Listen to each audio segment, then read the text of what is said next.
Welcome all of you in our channel Teaching Navaland by Shubham sir. So आज हम करने वाले हैं क्वेश्चन नंबर 13। आप चाहो तो आपकी बुक भी खोल सकते हो। सो क्वेश्चन नंबर 13 अच्छा क्वेश्चन है, मीन्स पेपर में आने जैसा क्वेश्चन है। आप इस क्वेश्चन को अच्छी से मोर एंड मोर प्रैक्टिस कीजिए और ये क्वेश्चन काफ़ी ज़्यादा इम्पोर्टेंट हो सकता है। यहाँ पे आपको वैसे अकाउंट को कौन से बनाने और सॉल्व कैसे करना है मैंने बहुत ही अच्छी तरीके से यहाँ पे एक्सप्लेन किया है। आई होप ये आपको पूरा समझ में आ जाए। तो चलिए स्टार्ट करते हैं क्वेश्चन नंबर 13। वीडियो को कर दीजिए लाइक। आपने मेरा चैनल सब्सक्राइब नहीं किया है तो सब्सक्राइब करके बेल आइकन को प्रेस कर दीजिए ताकि हमारे वीडियो की नोटिफिकेशन आप तक पहुंचे। आप मुझे इंस्टाग्राम पे भी फॉलो कर सकते हो, लिंक मेरा आपको डिस्क्रिप्शन में मिल जाएगा। तो चलिए स्टार्ट करते हैं क्वेश्चन नंबर 13।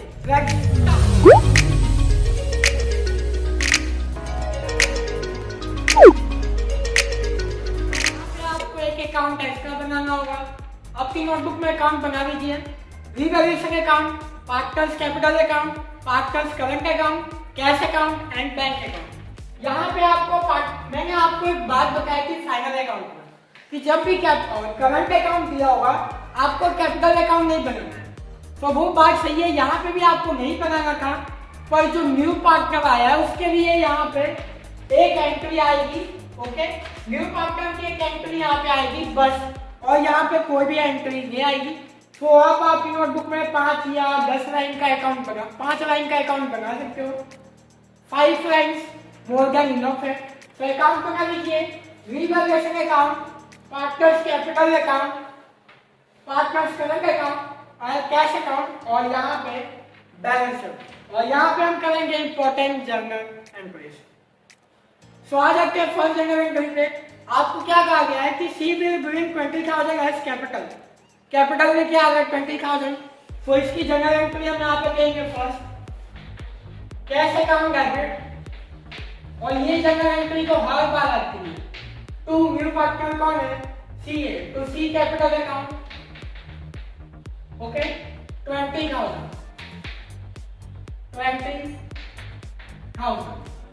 तो इसकी जर्नल एंट्री देखे हैं। यहाँ पे अब हम कैश अकाउंट में आ जाते हैं। यहाँ पर लिखते हैं टू सी कैपिटल अकाउंट 20,000, और यहाँ पे हमारी कैश अकाउंट तो डैश डैश एंड 20,000। ओके, तो ये हो गया हमारा फर्स्ट जर्नल एंट्री। अब कैपिटल अकाउंट में और कोई एंट्री आने वाली नहीं है, तो कैपिटल अकाउंट को क्लोज कर देते हैं। कैपिटल अकाउंट यहाँ पे लिखते हैं to balance bidding by balance bidding. A का दिया गया 75,000 और बी में दिया गया 25,000। ओके, 25,000 तो क्लोज कर देते हैं। 75,000, 25,000, 20,000 मैंने शॉर्ट में लिखा है। ये मैंने क्या किया है, बैलेंस बिडिंग जो हमारा ओपनिंग बैलेंस होता है यहाँ पे दिया गया है, वही मैंने यहाँ पे एंट्री दिया है कैपिटल अकाउंट में। और ये एंट्री हम यहाँ पे देते थे, आपको याद होगा फाइनल अकाउंट में। तो यहाँ पे एक एंट्री आ गया है, तो यहाँ पे ले लेते हैं। तो यहाँ पे कर देते हैं 75,000, 25,000 एंड 20,000। तो ये हो जाएगा आपका बैलेंस सीडी 75,000, 25,000 एंड 20,000। तो यहाँ पे लिखेंगे टू बैलेंस सीडी। तो यहाँ पे लिखते हैं capital account A B C. तो ए में 75,000, बी में 25,000 एंड सी में 20,000। So 1,20,000। तो यहाँ पे आपका कैपिटल अकाउंट क्लोज हो गया। आपको ये एंट्री यहाँ पे आने वाली थी नहीं है। तो आ जाते हैं, और क्या कहा गया आपको, for 1/5 share of profit and 5,000 early share in goodwill in cash. Goodwill ये क्या आता है कैश में। तो यहाँ पे सेकंड एंट्री देते हैं cash account debit to premium for goodwill account. Cash account debit to premium for goodwill account. 5000। और मैंने आपको क्या कहा है कि प्रीमियम फॉर गुडविल अकाउंट आपका सैक्रिफाइस रेशियो में डिस्ट्रीब्यूशन होता है। तो यहाँ पे आपको ऑर्डर रेशियो दिया गया है 4:1। ओके, मैं यहाँ पे कर लेता हूँ ऑफर 4:1 दिया गया ऑर्डर रेशियो, और आपको न्यू दिया गया है 3:1:1 आपको न्यू दिया गया है। तो पहले निकालते हैं ए का 4/5 माइनस करेंगे 3/5, 4/5 = 20, 4/5 = 20, 5/3 = 15, 5/5 = 25 मीन्स 5/25। आपका आंसर आ जाएगा 5/25। ये हमने निकाला ए का सैक्रिफाइस। अब निकालते हैं बी का सैक्रिफाइस। तो बी का ऑर्डर रेशियो दिया गया 1/5 माइनस करेंगे 1/5, तो आपका आंसर आ जाएगा 0। यहाँ पे बी सैक्रिफाइस नहीं कर रहा है। आई होप कि आपको समझ में आया होगा। तो यहाँ पे हम क्या करते हैं, premium for goodwill sacrifice ratio में डिस्ट्रीब्यूशन करते हैं। तो हमने सैक्रिफाइस निकाला है, ओल्ड रेशियो 4:1 और न्यू किया गया है 3:1:1। ए का निकाला 4/5 माइनस किया 3/5, तो 5/3 = 15 एंड 4/5 = 20, तो 20 - 15 मींस 5/25 आ जाएगा। और बी का आ जाएगा ओल्ड रेशियो 1/5 था और न्यू क्या है 1/5 मींस 0। तो यहाँ पे हमारा जनरल एंट्री क्या हो जाता था, जो भी प्रीमियम फॉर गुडविल है डिस्ट्रीब्यूशन होगा का ओल्ड पार्टनर में। ओल्ड पार्टनर कौन है, ए और बी। पर बी क्या है, यहाँ पे सैक्रिफाइस नहीं करना है, तो वहां पे डिस्ट्रीब्यूशन होगा नहीं। तो यहाँ पे आ जाएगा premium for goodwill account debit, premium for goodwill account debit to A capital account 5000। यहाँ पे बी नहीं आएगा। क्यों नहीं आएगा, क्योंकि बी जो है वो 0 सैक्रिफाइस कर रहा है, मतलब वो कुछ भी सैक्रिफाइस नहीं कर रहा है, तो उसका यहाँ पे नहीं आएगा। तो एंट्री दे देते हैं ए कैपिटल अकाउंट, सॉरी यहाँ पे अब जाएगा करंट अकाउंट में। ओके, तो यहाँ पे लिख देते हैं current account, A current account. Current account क्यों लिखेंगे, क्योंकि यहाँ पे आपका करंट अकाउंट हमने बनाया है। तो करंट अकाउंट में आ जाते हैं करंट, और पहले तो कैश की एंट्री देते हैं सेकंड वाली, उसके बाद क्या है, तो सेकंड वाली लिखते हैं to premium for goodwill account, premium for goodwill account 5000 है, यस 5000। और आ जाते हैं करंट अकाउंट में, लिखेंगे premium for goodwill account by premium for goodwill account. Okay, A में आ जाएगा 5000 क्योंकि ये सैक्रिफाइस कर रहा है और बी कुछ भी नहीं कर रहा है, तो ए में आ गया 5000। आ जाते हैं नेक्स्ट, और क्या कहा गया आपको, out of goodwill half amount is withdraw by your partner. आधा अमाउंट विथड्रॉ कर लिया है किसके, पार्टनर में। तो यहाँ पे कौन हो जाएगा, A capital account debit, sorry current account, A current account debit to cash account 2500। क्यों, क्योंकि इसने क्या किया, हाफ अमाउंट विथड्रॉ कर लिया है। वापिस से समझो, ये पूरा का पूरा जो कंसेप्ट है क्वेश्चन नंबर 12 जैसा है, खाली डिफरेंस क्या है यहाँ पे, कि यहाँ पे जो बी है वो सैक्रिफाइस नहीं कर रहा है और वहां पे दोनों पार्टनर कर रहे थे जो ओल्ड पार्टनर थे वो। तो कंसेप्ट तो आपका सेम है और आप कंसेप्ट पे जाओ, क्योंकि मैं आपको कंसेप्ट सिखाता हूँ तो आपको इजीली समझ में आ गया होगा। आई होप कि आपको समझ में आया होगा। कैसे account debit to premium for goodwill account, premium for goodwill to A capital account, क्योंकि ये सैक्रिफाइस कर रहा है, बी नहीं कर रहा है। देन आपका ओल्ड पार्टनर विथड्रॉ कर देते हैं अमाउंट, तो A current account debit to cash account. तो इसकी एंट्री देते हैं, डेबिट में आ जाते हैं A current account to cash account लिखेंगे और ए में आ जाएगा 2500 और कैश अकाउंट में आ जाते हैं, यहाँ पे लिखते हैं ए करंट अकाउंट तो आ जाते हैं और क्या कहा गया है, फर्स्ट एडजस्टमेंट आपका हो गया है। सेकंड, लैंड एंड बिल्डिंग की जो वैल्यू है वो इंक्रीज हुई है। लैंड एंड बिल्डिंग यहाँ पे लिखेंगे,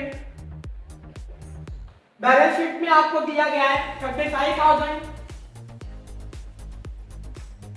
प्लस करेंगे, इंक्रीज हुआ है आपका,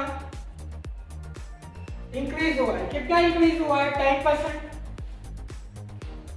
so 3,500 means 3,000 35,000 sorry 38,500 ये आ जाएगा आपका आंसर।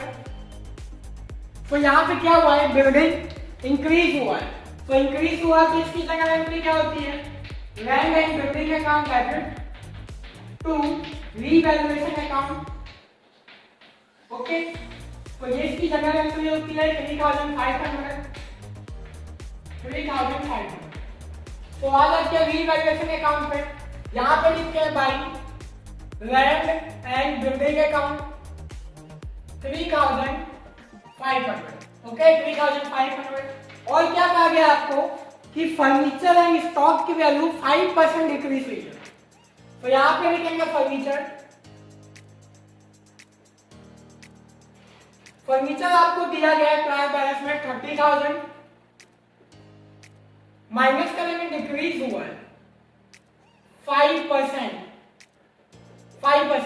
तो 10% हो जाता है 3,000, 5% 1,500, 28,500। देन आफ्टर आपको कहा गया है कि जो स्टॉक है वो भी डिक्रीज हुआ है 5%, तो यहाँ पे लिखते हैं स्टॉक ट्रायल बैलेंस में आपको दिया गया 1,500 माइनस करेंगे, डिक्रीज 5%, तो 1,500 का 5% आ जाएगा 75, तो यहाँ पे आ जाएगा 1425। ओके, एक बार पहले प्लस माइनस चेक कर लेते हैं, क्योंकि अगर रॉन्ग हो गया तो पूरा क्वेश्चन रॉन्ग हो जाएगा। 30,000 माइनस करके 5%, yes we are correct. 1,500 minus करके 5%, yes we are correct. So asset क्या हुआ है, यहाँ पर डिक्रीज हुआ है, इंक्रीज हुआ तो ये जगह रखते हैं, डिक्रीज हुआ तो इसका अपोजिट, तो यहाँ पे लिखेंगे stock revaluation account debit, revaluation account debit to stock account. Stock हमारा डिक्रीज हुआ है 75, सेम जगह एंट्री जाएगा, revaluation account debit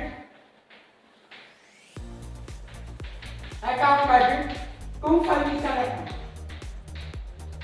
revaluation account debit to furniture account. तो फर्नीचर आपका हुआ है 1,500, तो इसकी एंट्री देखते हैं रीवैल्यूएशन अकाउंट पे, तो डेबिट में आके लिखते हैं to stock account 75 to furniture account, to stock account to furniture account 1,500। Okay, then after आ जाते हैं नेक्स्ट एडजस्टमेंट पे, और क्या कहा गया आपको, market value of investment is 35,000 which is to be shown in the book. तो इन्वेस्टमेंट आपको दिया गया है 25,000 और पुरानी बैलेंस शीट में आपको दिया गया है 25,000, अब हो गया है 35,000, मीन्स क्या हुआ, इंक्रीज हुआ है, तो यहाँ पे लिखेंगे प्लस इंक्रीज 10,000। तो इंक्रीज हुआ है तो क्या जगह एंट्री आएगी, जो लैंड एंड बिल्डिंग की जगह एंट्री आएगी वही, तो यहाँ पे क्या हो जाएगा खाली इन्वेस्टमेंट, तो यहाँ पे लिखेंगे इन्वेस्टमेंट अकाउंट डेबिट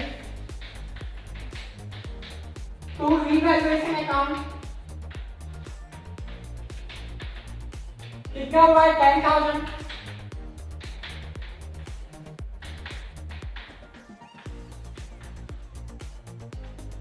ओके। तो यहाँ पे रीवैल्यूएशन अकाउंट में आ जाते हैं, यहाँ पे लिखेंगे by investment account,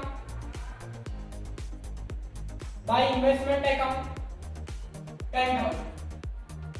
then after आपको क्या दिया गया है, प्रोविजन फॉर डाउटफुल डेट, मतलब कि पीडीआर दिया गया है 10%, तो यहाँ पे लिखिए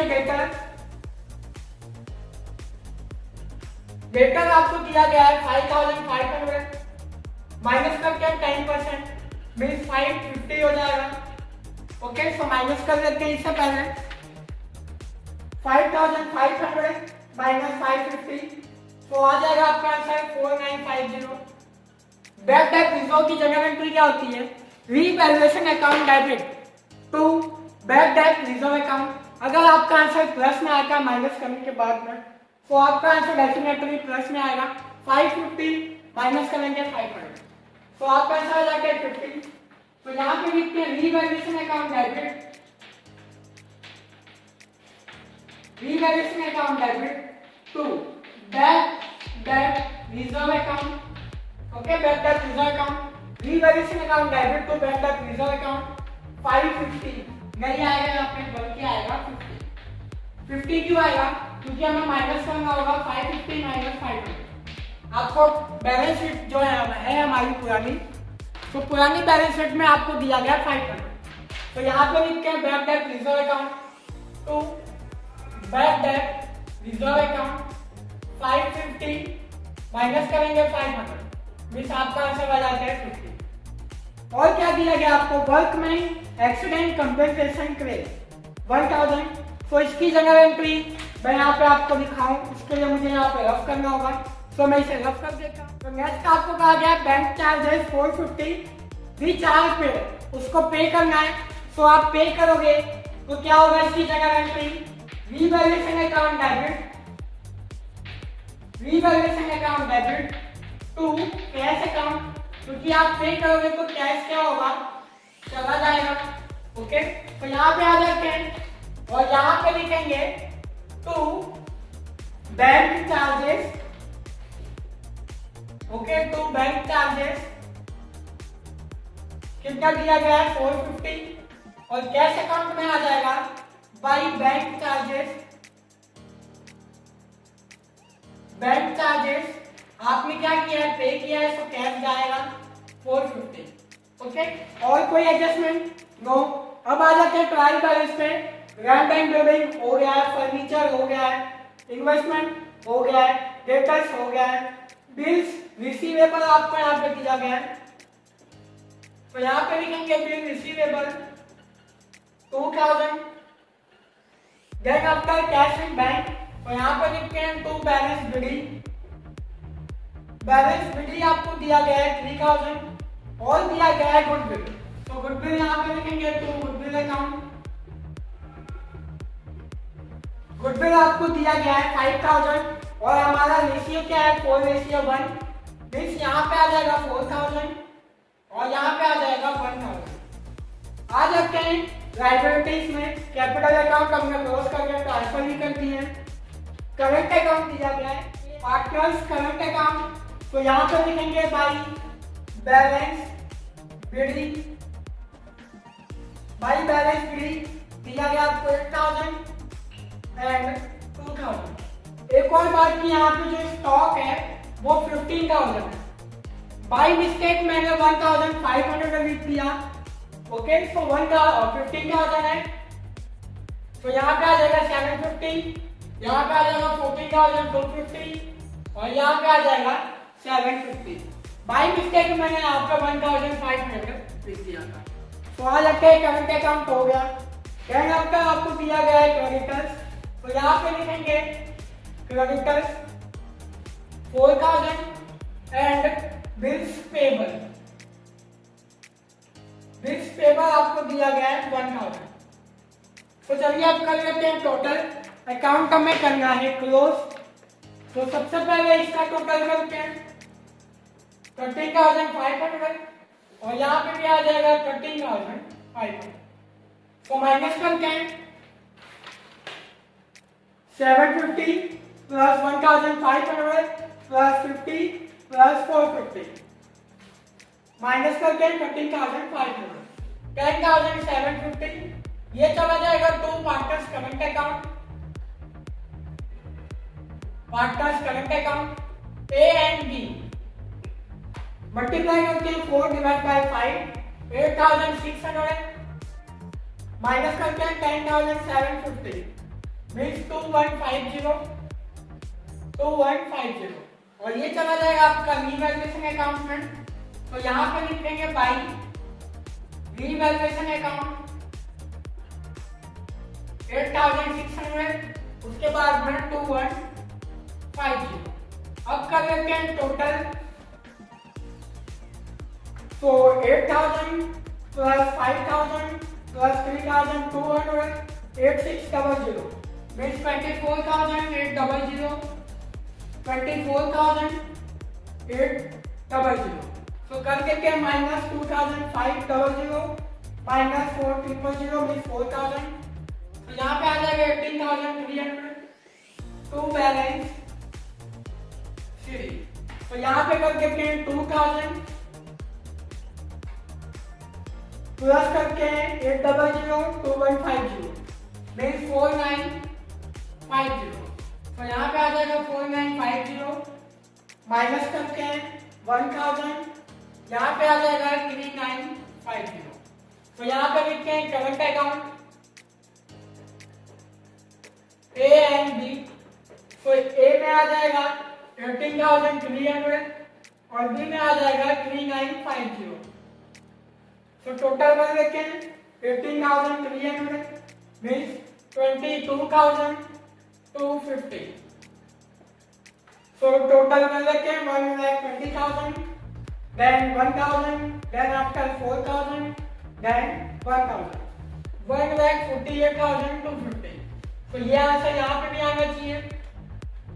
38,500, 28,500, 14,250, 3,000, 25,000, 4,950, then 2,000। और हमें यहाँ पे कैसे काउंट भी प्लस करना होगा, तो इसका भी टोटल कर लेते हैं। ओके, तो 28,000 यहाँ पे आ जाएगा और यहाँ पे आ जाएगा 28,000। तो माइनस करते हैं तो 25,050 आ जाएगा टू बैलेंस शीट। तो यहाँ पे लिखेंगे कैश अकाउंट 25,050। तो प्लस कर देते हैं 25,050 मीन्स आपका आंसर आ जाता है 1,48,250 मीन्स आपका आंसर यहाँ पे करेक्ट है। ओके, सो आई होप कि आपको समझ में आया होगा। आपको कोई डाउट है तो आप कमेंट में पूछ सकते हो। तो फटाफट से वीडियो को लाइक कर दीजिए। आपने मेरा चैनल सब्सक्राइब नहीं किया है तो सब्सक्राइब करके बेल आइकन को प्रेस कर दीजिए ताकि हमारे वीडियो की नोटिफिकेशन आप तक पहुंचे। आप मुझे इंस्टाग्राम पे भी फॉलो कर सकते हो, लिंक मेरा आपको डिस्क्रिप्शन में मिल जाएगा। So thank you so much for watching the video.